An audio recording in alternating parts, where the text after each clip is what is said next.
And also it brings back a lot of memories for you, I suspect, as you sat on the front porch. And I received therapy from Dean personally. Okay, thank you.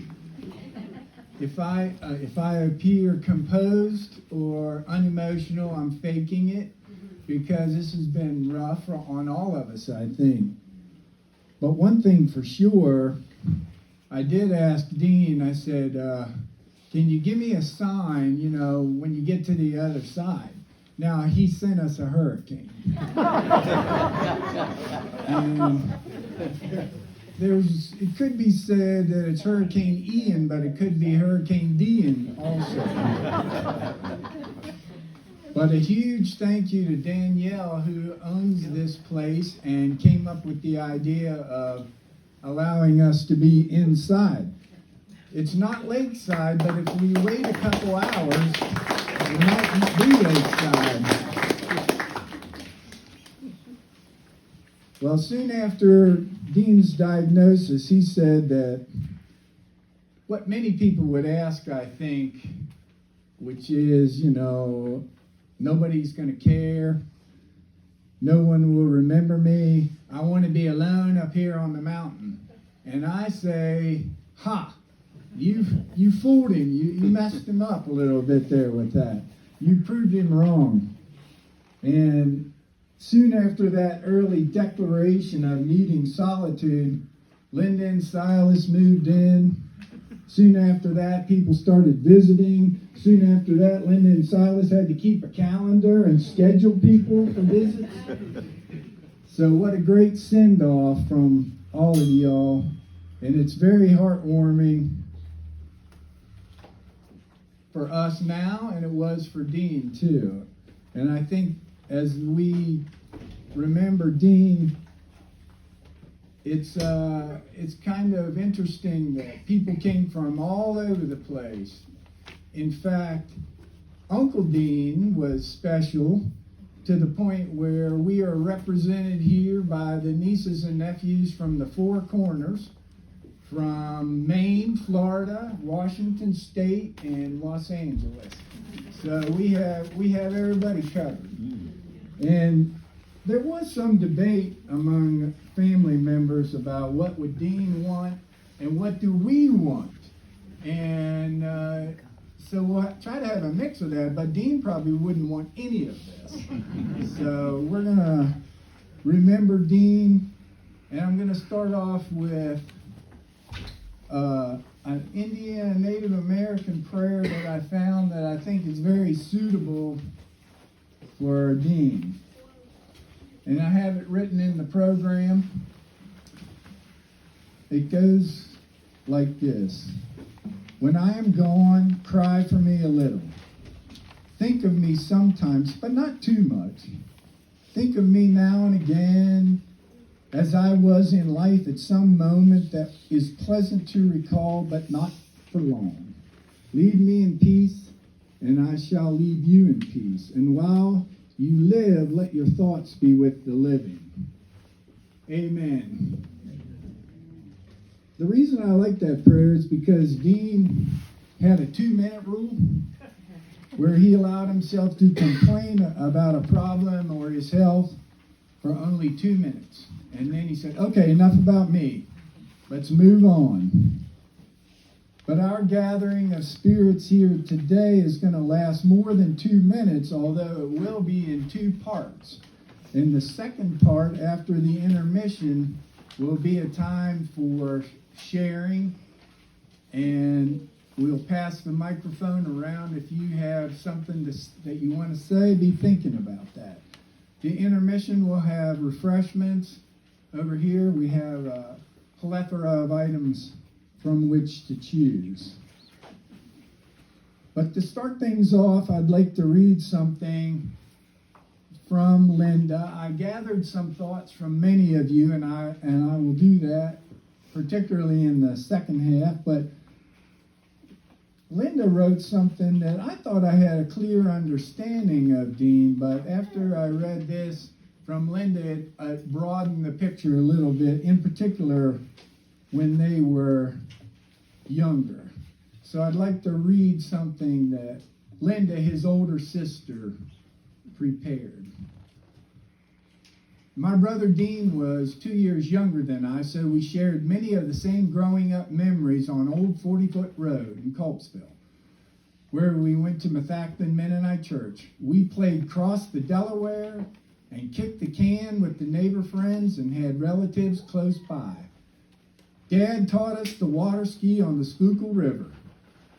We had a playhouse that was a great neighborhood gathering spot. We performed plays in the barn and jumped off the pig pen roof with umbrellas. I love that. Dean was a fun brother, and Mom said that we didn't ever fight with each other. We moved to the farm in northern Pennsylvania when Dean was in the 7th grade and I was in the 9th. It was a hard move for Dean as it took him away from Cousin Furl and his school friends. Dean taught me to drive our stick-shift Corvair on the dirt roads when Dad was not home. Many nights we would sit outside and watch the stars and talk. I will miss having these growing up memories with Dean. After graduating from EMHS, we did not see each other very often for several years, mostly at weddings and family gatherings, but later on we did see him often. We enjoyed having him come many times to Tennessee for building projects. Here I admired how he included our children and their friends with whatever he was doing, such as tiling our whole basement floor. He was patient with them and a good teacher. We were glad that he took lots of smoke and coffee breaks because then he would stay longer. We have had the privilege of living with Dean these 14 months. I enjoyed hearing more about his life during those years when we did not see each other very often. The house seems empty without him. I miss him coming upstairs in the morning to get his coffee and after doing the Wordle for the day with his second cup of coffee and eating Silas's good breakfast. Dean's favorite was pancakes and eggs with maple syrup sent to us from Maine. He was always appreciative. I miss sitting on the deck with him, watching the birds, and talking or just being quiet. Dean seemed to be so thankful for each day and enjoyed all of the visiting friends and relatives and hospice nurses. All of the hospice people were supported, but Emily was with us from day one of the diagnosis. She became a good friend and in Dean's own words about her said, "God blessed us." Even during the last week when he was having so much pain, he would ask me about my day and say thank you whenever I would do something for him. During these 5 weeks, I have read some of his jotted down notes. One note said that after having visits from friends, relatives, and Emily, then spending the evening watching the sunset with Northwood's friends Dana, Marion, and Danielle, a wonderful day. One paragraph, dated a month before he died, said, "My name is D. Dean Hunsberger. I was given 3 to 6 weeks to live over a year ago. Pancreatic cancer. Somehow, I lived a year beyond expectations. Through some strange, sometimes chaotic weeks and months, many friends helped make this past year the most meaningful of my life. Many acquaintances also stopped by to say hi and goodbye. Maybe that sort of thing means less to some, but it meant the world to me, especially since the world as I know it is about to end. He cared for each of you very much. Thank you for your support and love during this time, and we covet your prayers and continued support." That was Linda's words about her brother, Dean. A wonderful day, indeed. On another page, she said he listed many names with the comment, "These are only a few of my anchors." Herb, you can pause for 1 second. Mm-hmm.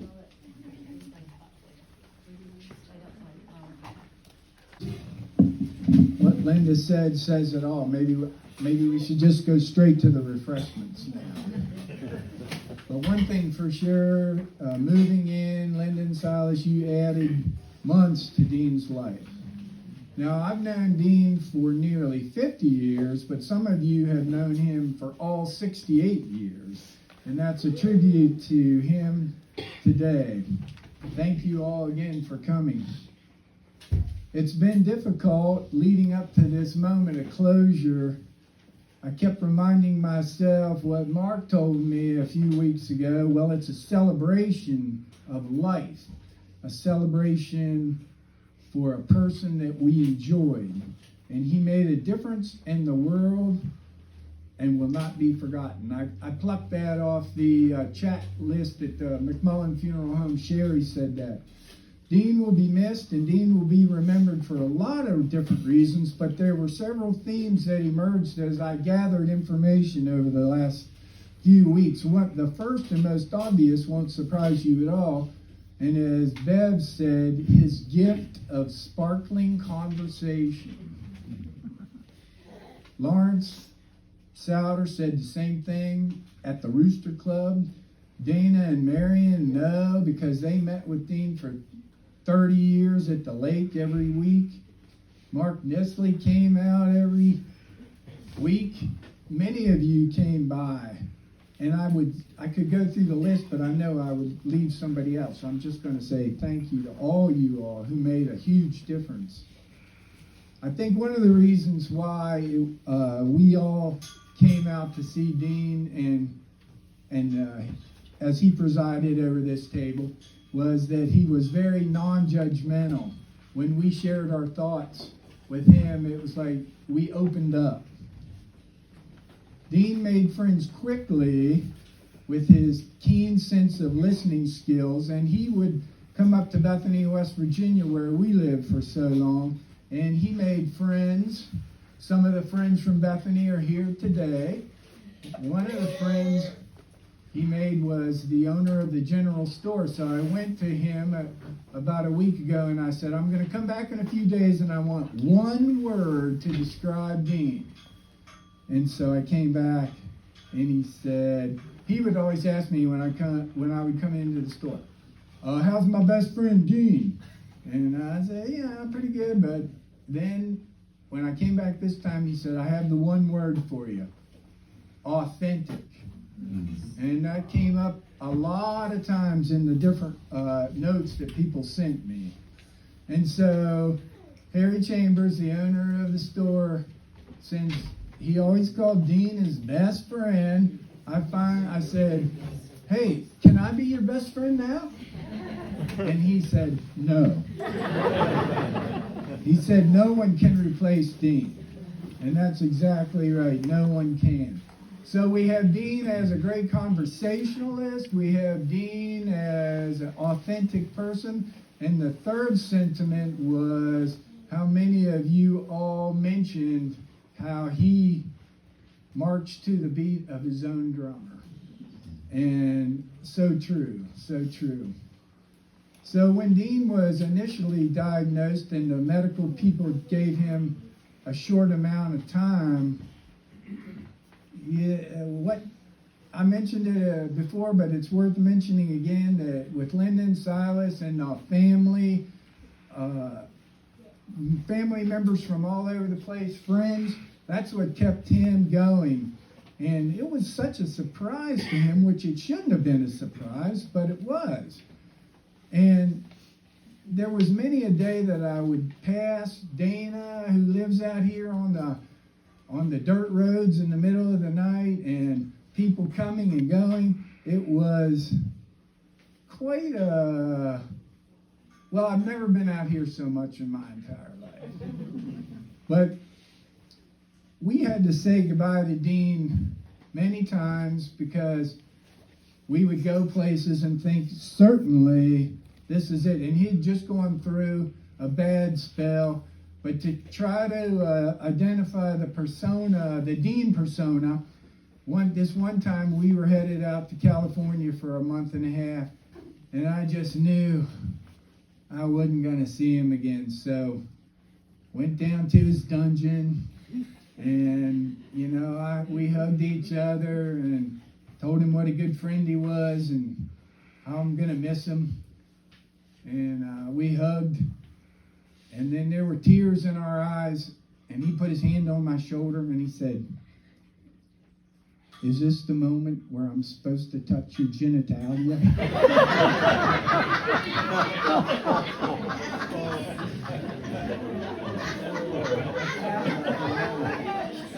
And did we ever laugh? And I thought, well, that's a good time to end, this moment.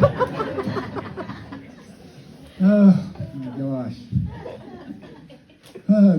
Through it all, though, Dean remained remarkably gentle in spirit and seldom showed signs of anger. Mostly he was grateful for his allotted time.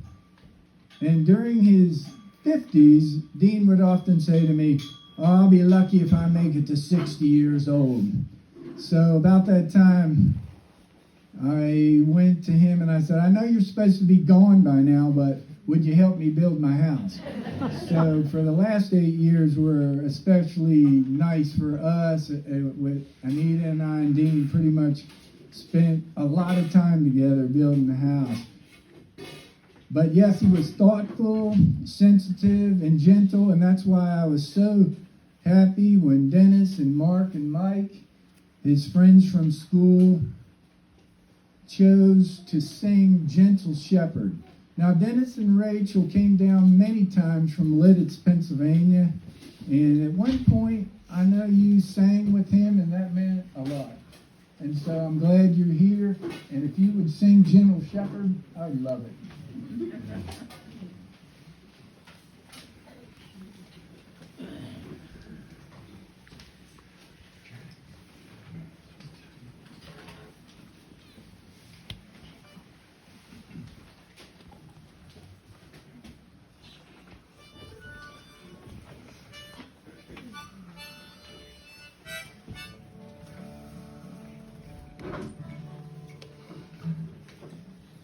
It's not uncommon when we have the passing of a friend like Dean to feel a little bit lost, not being able to connect with him like we're used to.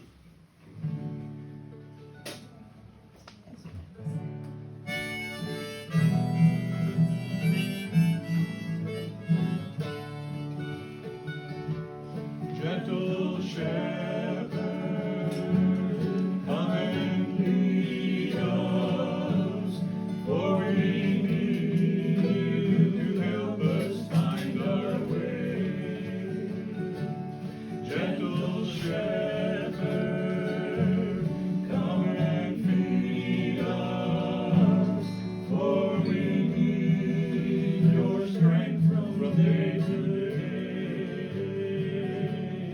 There's no other we can turn to who can help us face another day. Gentle shepherd, come and lead us, for we need you to help us find our way.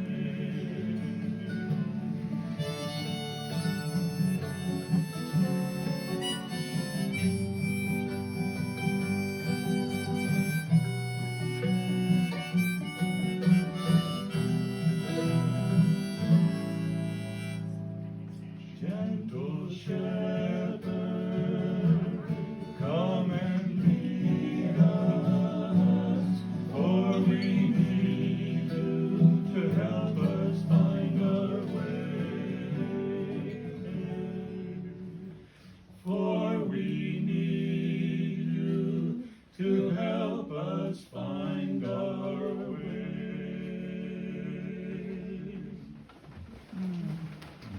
Amen to that.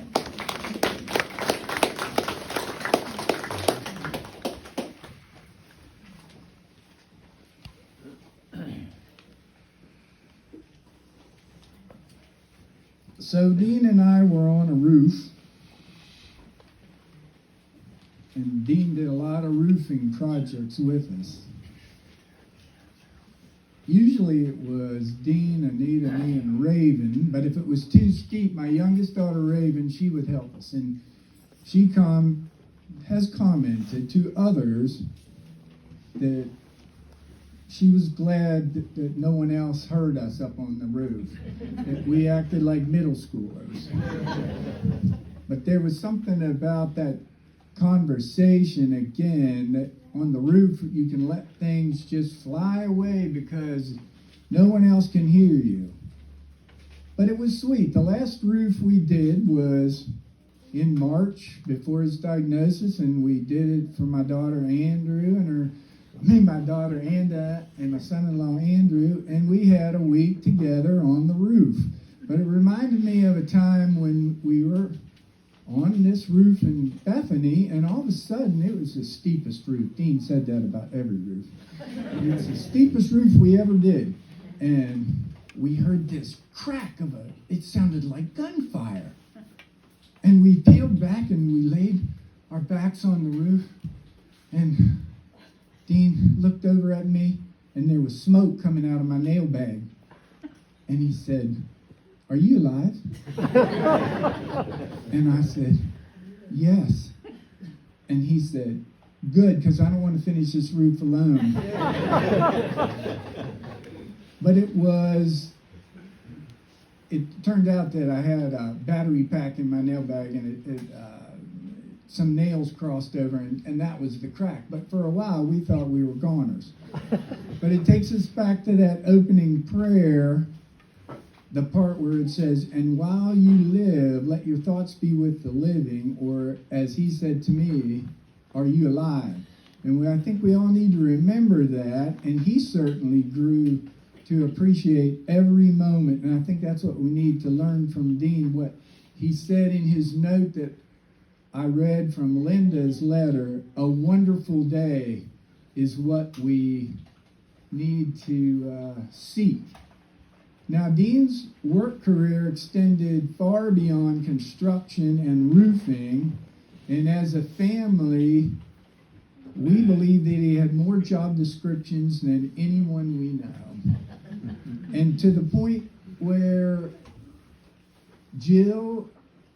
Katrina Jill and Ernie Dido wrote a song about all his jobs. I think one of the ones he liked the most was Mercy House, but this song, and it's written in your program, you might follow along and sing along if you want to, but it's aptly titled Dean Song, and I've asked Katrina Jill to come up here and harmonize because Ernie can't be here today. He's sick. But Jill is going to harmonize. And I will say that Dean was a brilliant storyteller, and my husband, Ernie, loved goading him on and getting him to tell stories about the many different places that he worked. So it was very appropriate when he got his diagnosis that Ernie's creativity kicked in, and he wrote this song. The chorus is very singable, so I'm going to ask that you just listen to the words, follow along with the words because you'll find them sweet. And then when we get to the chorus, we'll sing it a few times. Please feel free to join in. I would encourage you to join in with me in singing that so that we can think about Dean and the many, many, many things that he did over the years.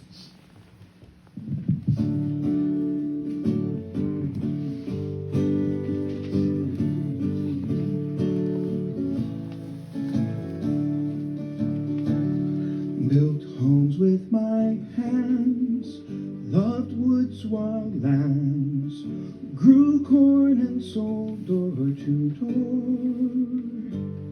Job in a factory, hitchhiked our country, mixed grain at the local feed store. Soaked sun in LA, wore 12 suits to trade. No job too hard or too low. Peace brought into pain for those under strain and helped folks off of Skid Row. Struck out when I was too young to know. The world's too big, the time's way too restless. Just know you've got a friend, and I'll move on with the wind.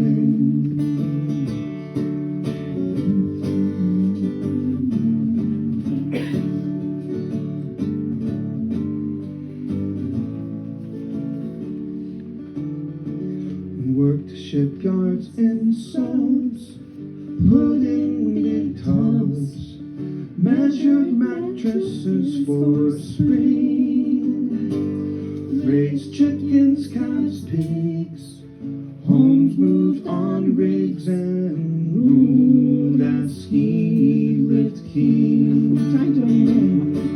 Struck out on my own when I was too young to know. The world's too big, the time's way too restless. Just know you've got a friend, and I'll move on with the wind.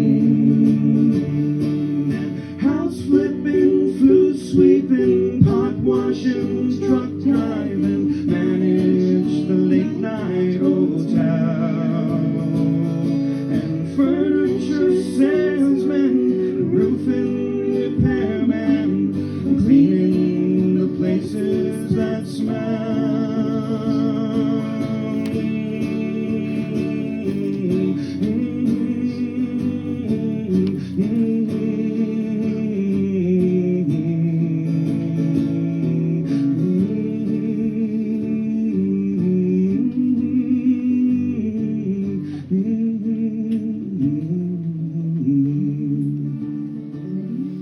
Struck out on my own when I was too young to know.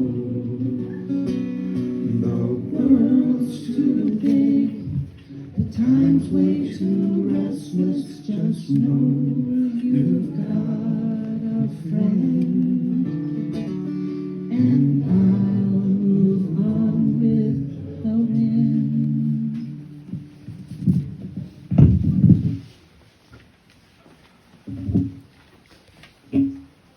And they sang that to Dean several times. I think he had more jobs than that.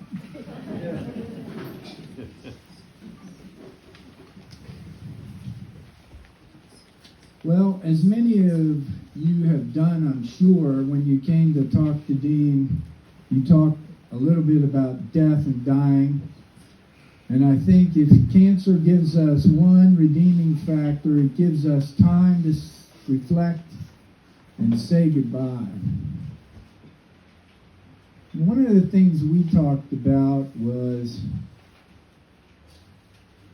that process of remembering and thinking about the good things. But what I did selfishly was, in an effort to, for my own personal therapy and to work through all those thoughts, I came back soon after Dean passed, and I threw 68 little cups on the wheel. And I want you, although, I don't think Dean was totally on board with this idea, but I said, it's kind of what Jill said, sometimes it's about us. And I want you to feel free to take one of these 68 cups that I made, I created, and take it with you as a remembrance of Dean when you go. It helped me, and I'll probably continue to work on some of those issues for a while. I was listening to Anderson Cooper on a podcast, and he said that his brother died 30 years ago, and he's still working through it. And I said, thanks, Anderson, for that. But anyway, it may take a while. But that brings me to a moment that I will share with you, a moment that I treasure. So I was fortunate to be able to be with Dean when he passed. I'd never been with someone before when that happened. And I used the word sacred. I think it was a sacred moment for me. And I had to be away for a week before that, 5 days before his passing, and we were conversing on the front porch. And he brought up a story that had been told to him as a child, and I think the name of the book was Uncle Arthur's Children's Storybook. Anyway, he said he couldn't get it out of his mind. It was about two little boys in the hospital, and one of the boys was a Christian and the other was unsaved. So the Christian boy relayed what his mother had told him, which was, when you die, if you raise your arms in the air toward the heavens, you'll be fine. And so we chuckled over that. And as I walked away, I said, so there's a good chance at some point I'll find you with your arms in the air. And we laughed again. And really, that was the last thing I said to Dean. And as it was, when I returned from Bethany and was with Dean in that final half hour or so, I had my hand on his shoulder and I talked to him and I thanked him for waiting for me to come back and some other thoughts. And his breathing was labored. And then, rather abruptly, he stopped breathing. And I waited about 30 seconds because I wasn't sure if this was the end. I had never been in this moment before. But then all of a sudden he kind of turned to his right and he raised his hands. And then his arms fell to his side. And I guess it was over. But I just had to shake my head. You know, that was his last thing that he did, and that was Dean. And I was really glad to be with him and to see that, and I offer that to you as a bit of peace. But as we think about that, I came across I extracted a part of a poem, and it goes like this. And we realize it's too late to go back. So let's try, despite everything, to enjoy the remaining time. Let's put some color in our gray. Let's smile at the little things in life that put balm in our hearts. We must continue to enjoy with serenity this time we have left. And I think it was never more evident to Dean that he enjoyed that time, and because of you. So as we take a little break, intermission, eat, drink coffee, and enjoy the serenity, take a moment to look at the slideshow that one of my daughters put together of all the, well, not all the images, but quite a few images that you will perhaps resonate with. And enjoy when you hear the song, Gathering of Spirits, come back again, and we will continue this celebration by expressing some of our thoughts about Dean. So enjoy. It doesn't sound. So I like the way that we were interacting, and now we're going to interact again on a slightly more formal level. But so some people sent me some notes to read. Some people will choose to read them themselves, and maybe you came unprepared, but now the Spirit has moved you, and you might have a comment to say about Dean. I'm going to pass this microphone around so that it can work for all of us to hear what you have to say.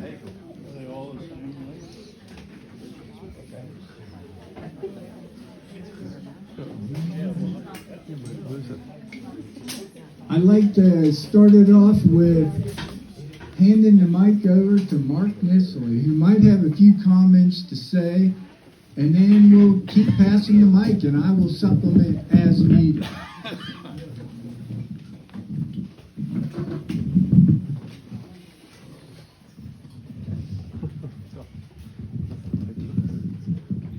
Well, hi to everybody. I was able to experience some really wonderful times with Dean in this past year, and they were almost the opposite of the time that we were spending when I first was hanging out with him.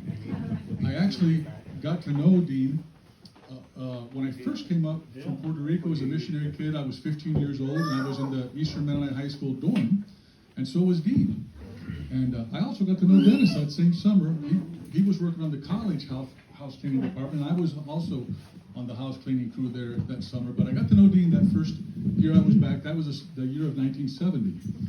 And he was a year older than I, and things being as they were, we didn't actually hang out that much, but I knew him. But just a few years later, we ended up living together in an apartment that was over an empty garage space. The rent was $75 a month, and we couldn't quite afford it by ourselves. So we were sharing that place. It had a little kerosene heater in the living room, and that was it for the heat in this place, and it was on a second story. I remember my parents bought me an electric blanket that year, and I was grateful. So living at this house with Dean, we were both adventurous young men, and we were in our early 20s or maybe mid 20s, and so that stage of my relationship with Dean was all about doing. We were forever doing something that typically involved some mischief of some sort, and I won't be able to tell very many stories about that, but it was sort of the opposite of the time that I spent with Dean in this past year, which was much more contemplative and relaxing and conversational. And it was more about being than about doing. We weren't doing near so many things, but there's one story that I wanted to share about the doing time that will give you guys a little bit of an insight into the rogue, rake, and rambling blade spirit that we had back in that time of the 70s. He, right around the time that we had been living together, had become involved in a relationship and was about to get married. And so, because we had been roommates, he ended up spending, we shared a cabin the night before his marriage. And it was at Camp Black Rock or something like that up in Pennsylvania. So we got, it seemed appropriate. We had lived together, and had a lot of adventure. It seemed appropriate that we would, spend that night together. And by about some time of the evening, after dark, we were realizing that we were hungry, and that this cabin didn't come stocked with food. And here was two hungry young men, and there was no food. And then we realized all the food, some terrible coincidence of planning, all the food was up in the kitchen, and we were not. We were, down at this cabin. So we needed to correct this, and the decision was made that we were going to go essentially try to raid the kitchen. And so it was late enough at night, and then somebody else added to it the idea that we would go streaking up to the kitchen. And nobody disagreed with that idea. So we didn't have our shoes on, as I recall, but we ran up under cover of darkness to the kitchen and worked at a screen and got it open to reach in and get the door open. And we got into the kitchen and found the refrigerator or the freezers and stuff there, and opened it up and quickly realized there's lights on in the refrigerator. We need to stand behind the door. And so we just reached in around the door as best we could and grabbed some grub to take back down to the cabin. And we made a beeline back down to the cabin after we had the food. And it was a victory. We were just like, we were thrilled. We got this done. And to me, that was very representative of the heart of a great buddy to have a young life living with and having adventure in that time. Then you know, he got married, life went on, and my life went on, and we didn't interact that much for the next number of decades. We'd see each other occasionally and talk, but you know how relationships go. So when I found out that he had this terminal illness, we reconnected. And it was amazing to me what a conversationalist Dean was, because that wasn't what I remembered about him from before. And the next thing we'd know, 3 or 4 hours would go by, and we had just been sitting there. We'd usually have a brunch when we get together, and a lot of the time, Silas and Linda were there and joining us for that, and sometimes it was just us, but he was so gracious. I don't ever remember him being that gracious when we lived together in the house, but he was so gracious. He would have something ready to eat, you know, and then pick up afterwards, and then we'd go sit outside, and we just talk about whatever topics came up, and they were frank, and he wasn't hiding anything. He was quite willing to talk about anything, but it was just wonderful to get to know him that way. I was just like, wow. I had no idea he was such a conversationalist. So it was beautiful to get to know him in that way. And I'm so grateful that I had the chance to do that.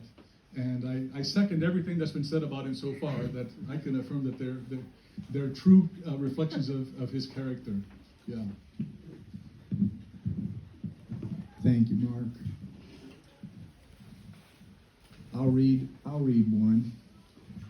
This is from Lawrence Souter, who is among us. While I was vaguely aware of Dean for decades, it was only the last 10 to 12 years that I got to know him personally and develop respect and appreciation for the person he was. He was an interesting person who, in some ways, marched to his own drumbeat, while at the same time keenly aware of and sensitive to. He was generous. Several months after he was diagnosed, he called and invited a group of us men known as the Roosters. The Rooster Club, how many do we have here today? All right, we got 4 and 5. I see that hand. 6. The Roosters met every Friday morning at an early time, hence the Roosters. But he invited the men out to his home on the mountain for a meal. Lawrence says, when I offered that we could bring the food, he said, no, just bring your appetite. He and Kim fixed a delicious meal, and we enjoyed a wonderful time together. Later, we went again on 2 occasions, and we took food. Our memorable and treasured visits lasted for hours with lots of stories, fun, and laughter. William James said that the art of being wise is knowing what to overlook. This wisdom was evident in Dean's life. He had a healthy enough ego so that he did not have the need to defend himself or strike back at accusations or mischaracterizations of himself. Dean did not put on pious airs and pretend to be a super saint.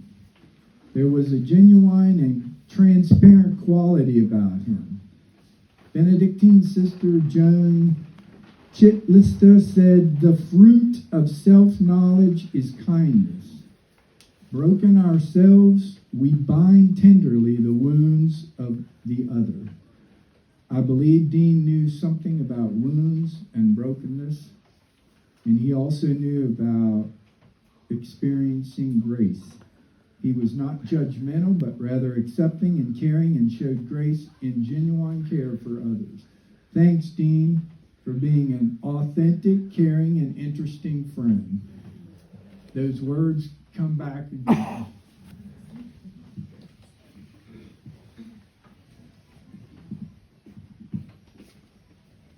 This microphone will move around.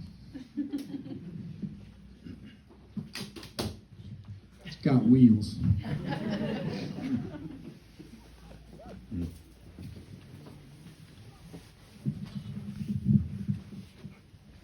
Hello, people. I'm Barbara Graber, and I had the privilege of being married to Dean from 1979 to 1989. When I first started getting to know Dean, we were in our 20s, and I asked him what his dreams were, and he said, to live in a cabin in the woods by himself. Well, there's no hope here, I guess, if I already really liked him a lot. And so I was quite surprised, actually, when he asked me to marry him. And I said, well, now, what about that dream? And, well, it's okay. So I feel really, really grateful today that we had 10 years together and thankfully continued being friendly through those years. Dean was a good man with a sweet, sweet spirit. He was kind. He was patient. Can I hold? Here, is this better? He was kind. He was patient. A good provider, as we used to say. Dean always figured out a way to make money and support the family, so to speak, although we didn't have children. He was generous. He was witty. He was wise and, yes, authentic. He was industrious. He was handy. He was exceedingly creative. Thanks to Herb for writing the obituary, I understand. Beautiful obituary for Dean. It couldn't have been more perfect. Dean and I enjoyed a great group of potluck volleyball friends that gathered at our home on Hamlet Drive over several summers. And we also spent time with friends out here at the lake. Some of you are here today, and it's great to see you again. Even though our marriage ended, I'm glad we were able to remain friendly. My sincere condolences and so much appreciation to the Hunsberger family. Thank you for the memories we share, for keeping me informed about Dean as he became ill. Thank you for giving me and Dale opportunity to visit and to say goodbye. I will cherish many wonderful family dinners around Mother Sarah's and Aunt Marianne's tables. I will cherish suppers and table games with Grammy and Grandpa Godshaw. I didn't know the Hunsbergers as well. But Grammy and Grandpa Godshaw, we spent a lot of time with, and Dale was he loved them so much. And it warms my heart to imagine Dean with them now, maybe still playing dominoes. Thank you, dear Dean. You left us too soon, but you will be warmly, so warmly remembered.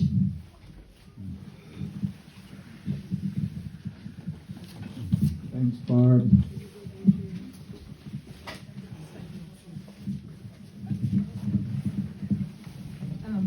I met Dean when he was at Mercy House and I was at the Housing Authority. We began working together to implement a new national program for HUD, and we fast became friends that saw our relationship go through different great phases over time. For several years, life happened and we lost track of each other. When I found out he was sick and we reconnected, I was telling my two sons, who are 18 and 19, about Dean and how we met and the things we accomplished and how truly different my life would have been had it not been for him. I can honestly say that Dean is the one person in my life who positively affected me and who had the biggest effect on the person that I've become. I'm so glad we got to rekindle our friendship this past year. We shared great memories, we laughed a lot, talked lots of great politics. It was like we had never lost that big gap in time. As I was talking to a mutual friend, she said, even though she lost years with him too, at least she always knew he was here on earth with us. And I feel the same way. I miss my dear sweet friend, but I'm so glad we reconnected. And even though my boys never got to meet Dean, I hope they have the honor and privilege to have a Dean in their life to shine on them. My life is so enriched because of our friendship and the love we shared. The wisdom and honesty he imparted on me has been immeasurable. I know from the many clients we had, he positively affected countless others as he has me. Dean, thank you for all that you have given us, our family and our friends in the world. You have impacted our lives with your love, your caring, and your wisdom. Now that you are gone, we will carry your love and everything that we learned from you within us. The essence of who you were as a person will live within us and within others. You will continue to give to the world as we pass on to others what we learned from you. We will miss you, but we will have joy in remembering all that you meant to us. Each thing that you touched will bring you to mind. Your laugh, your smile, and your words will resound in our minds and our heart. Goodbye, my dear sweet friend.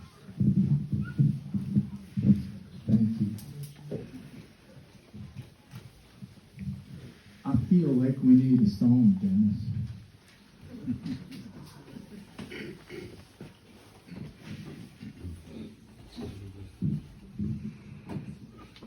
Is Mike still here? Mike, any chance you have the words to that song? I don't. I don't either. Well, I think it's in the back of the car.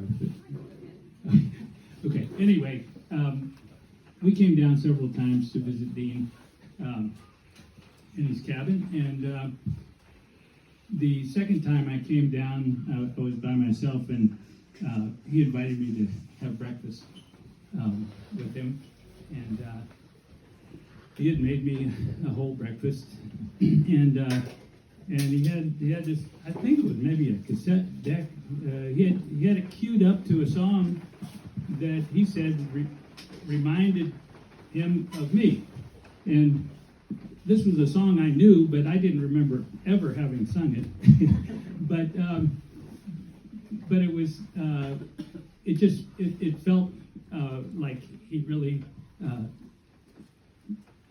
got me, and it was a song called "In My Hour of Darkness," and he played it for me, and so the next time we came down to visit, I brought another mutual friend, Jerry Lehman, along, and so we played it for Dean. So it's kind of a special song. I thought we'd try it.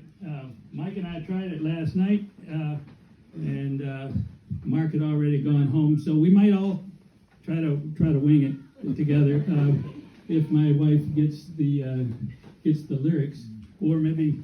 Could we look them up on the phone or something? We could. Yeah. We could do that. Maybe we'll do that. Anyway, There's no internet. we'll see what we can do.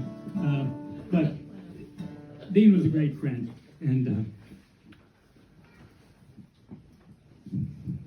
anyway, we'll sing this in his memory.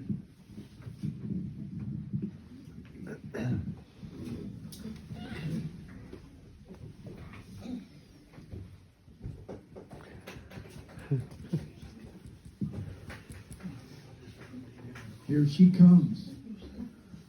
And while she walks, I'll read one more from Bad Augsburger. Dean was near family and then like family. I would like to tell him, oh, how I miss your gift of sparkling conversation, your compliments on my meals, and your strength shown again and again in the midst of untoward circumstances. Thank you. Here she is.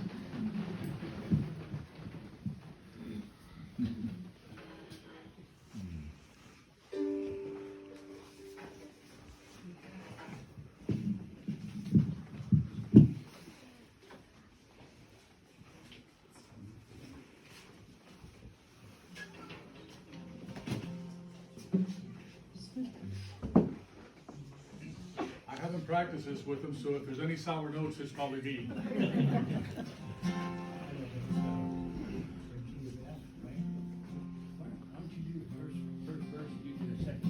Okay, right. We're in the key of F. What did we, that's what we did, add cable on the third fret and play D position. Did that? Yeah.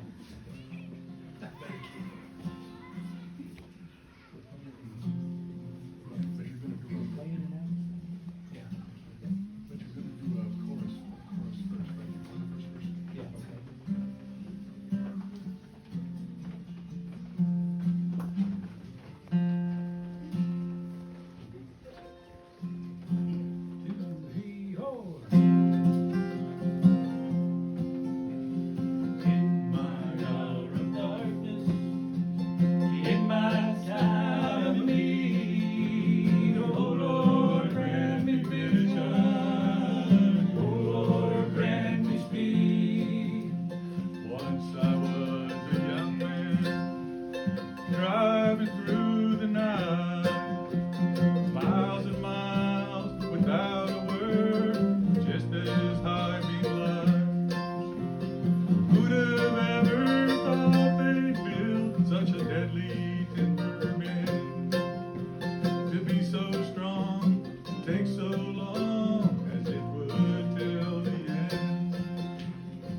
my time of need.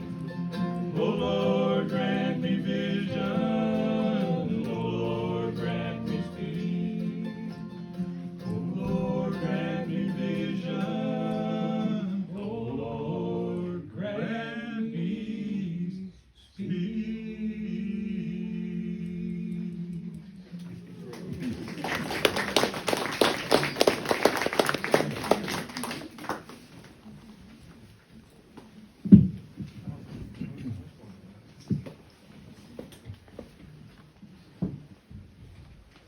I have another thing I'd like to read, then I'll come out looking for you all again. From Sherry Klein. I met Dean when we both worked at Mercy House, a homeless shelter. He was so compassionate and caring to the families living there. He knew how to make them feel valued, and he became a voice for them when they didn't have one. He treated them with respect even if he disagreed with them. He was also there for me at one of the hardest times in my life. He really knew how to listen. He encouraged me and became an amazing friend.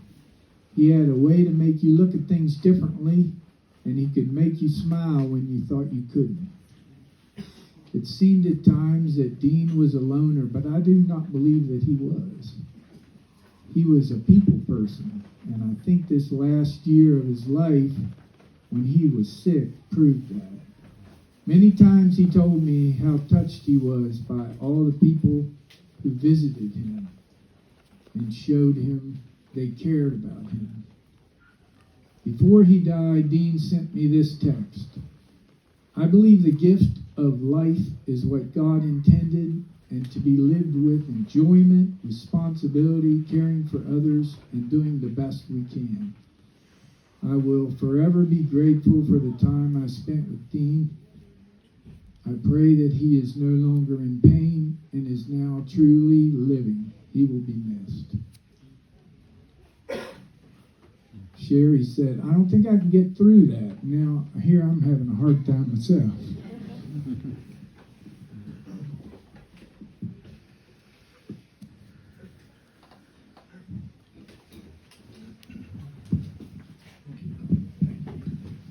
Hi, yes, I'm Phil Henning, and I got to know Dean in the last couple of 3 months of his life there.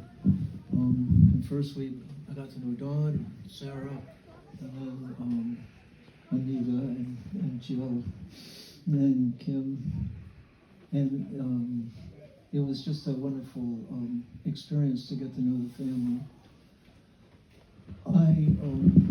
And Linda, of course, very especially. What I want to say is this, that I felt I just had a lot of bonding with him, like a lot of stuff like that part about hitchhiking across the country. That's something I had done myself, but we didn't necessarily talk about it. But he was always so welcoming, and when I'd leave, he'd stand at the porch and wave like that, and it was just a wonderful, beautiful thing. And so Friday morning when he died, and then I woke up and I felt a very strong impulse to go out there to the cabin.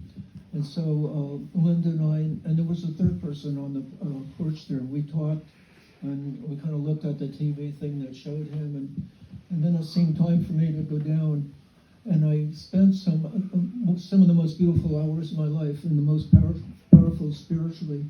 And I was able to just talk to him and about different things that I remembered, and then sing to him and pray for him, and then I began to pray and think about the heavenly angels welcoming him, and I felt his response so strongly that I realized he had this tremendously strong spirit, and that is kind of what his decision was to move forward, and it was just an incredibly beautiful thing. And I was very glad that Herb, you were able to come after that and see him raise his arms. It's a beautiful story, which I hadn't heard before.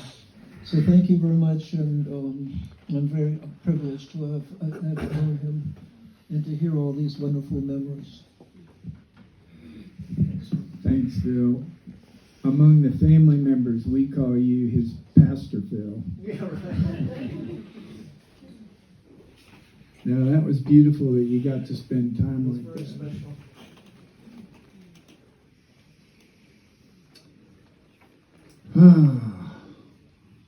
Dwight? Mom? Would you like to say anything?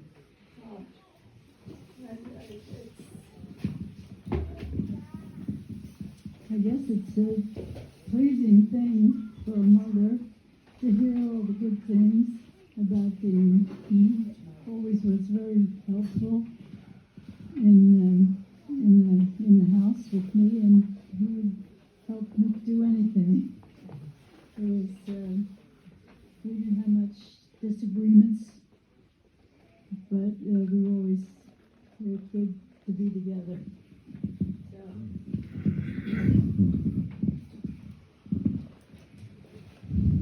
Thank you. Oh, yeah. We're going to miss him. Ann.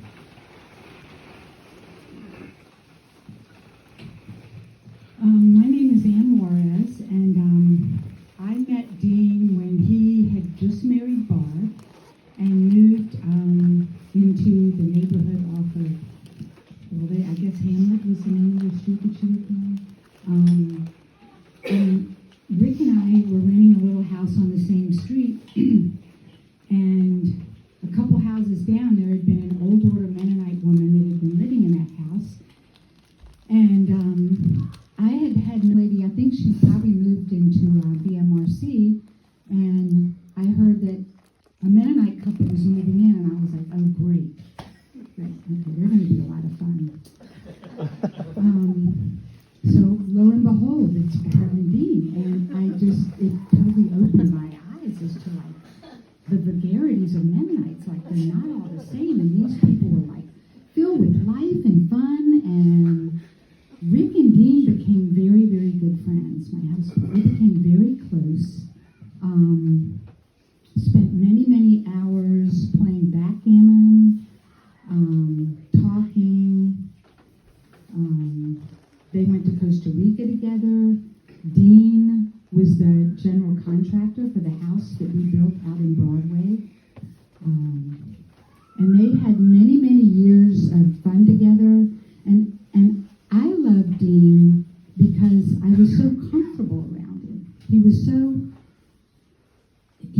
easy just to be with and to have fun with. And I remember one time when he was visiting us and he was in the basement, and my daughter Elizabeth was about 3 or 4 years old, and I ran up to him and just jumped up in his arms, and I wrapped my legs around his waist, and we were just hugging each other and kind of dancing around. And later Elizabeth says, Mom, are you and Dad getting a divorce? And I was like, no. Dean is just my friend, but he was so, I don't know how to describe it, just spontaneous and loving and kind. And the sad part of this story is that based on the building of this house, Rick and Dean fell out. Their friendship eroded over some issues. And it made me very sad because then Dean really wasn't in my life anymore either. And I didn't even know that he was sick until I talked to Barb probably about 4 or 5 months ago. And she told me, but I never had a chance to get up and see him before he died. And he heard that my husband died in July of Parkinson's disease and dementia. And he called me, and he said he was so sorry, and he'd been thinking about us, and he wanted to get together. He said, I want to take you out to lunch, and I said, well, Dean, I'd really love to do that, but I'm trying to get things kind of squared away after Rick's death and planning for a celebration of life, and I'll get back to you. And then he called again about 2 or 3 days before the celebration, which was August 20th, and he said, Ann, this is Dean. I don't think I'm going to be able to make it. I'm not feeling real good right now, and I just want you to know that I really care about you, and I'm sorry, and please let's try to get together. And then I didn't, and then I saw his obituary in the paper, and I just broke down. I just started sobbing because it was like, you know, why didn't you make the time? Why didn't you call him back? But, you know, anyway, I just think he was an amazing man, and a good friend to both of us, and I'll never forget him. That's it.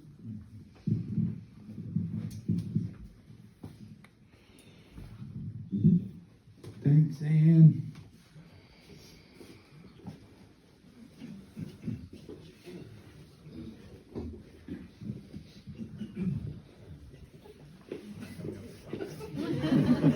Remy, you want to say something?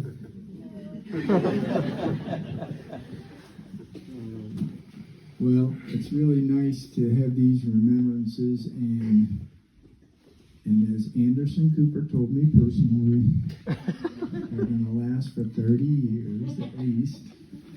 But you know, it has been good to recall these good thoughts. And Dean always said, don't ever say anything bad at a funeral. So y'all behaved yourselves pretty well. It's getting near that time where our band is going to sing the final number unless someone else has a burning desire. But come on up. And we're going to sing Go Rest High on That Mountain. And it's a song that I loved all along. And feel free to join in. And it's a song of celebration, which I think we did all right.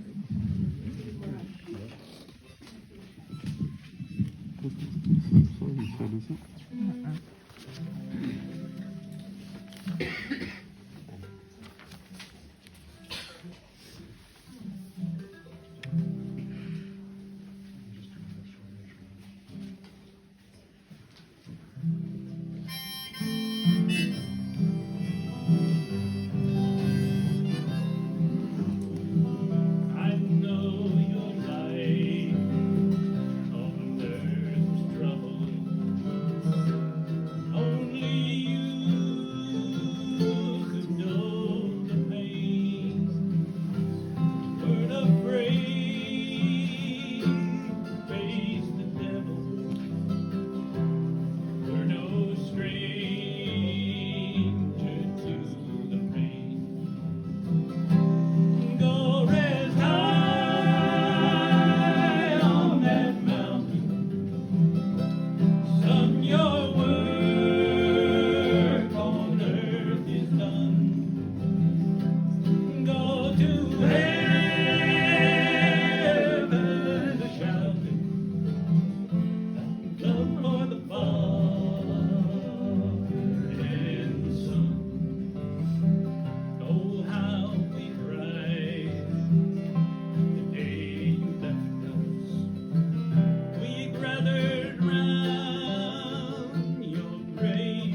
oh, rest high on that mountain. Son, your work on earth is done. Go to heaven shouting before the Father and the Son.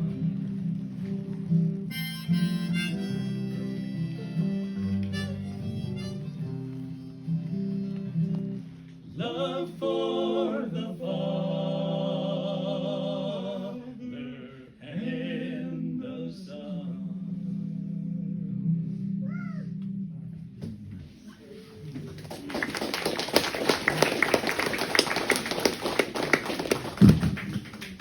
Thank you again for what you did today by coming and celebrating, and also for what you've done over the life of Dean.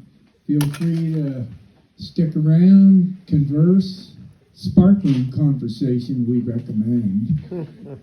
Eat, drink, and be merry, and take care. Thanks, guys.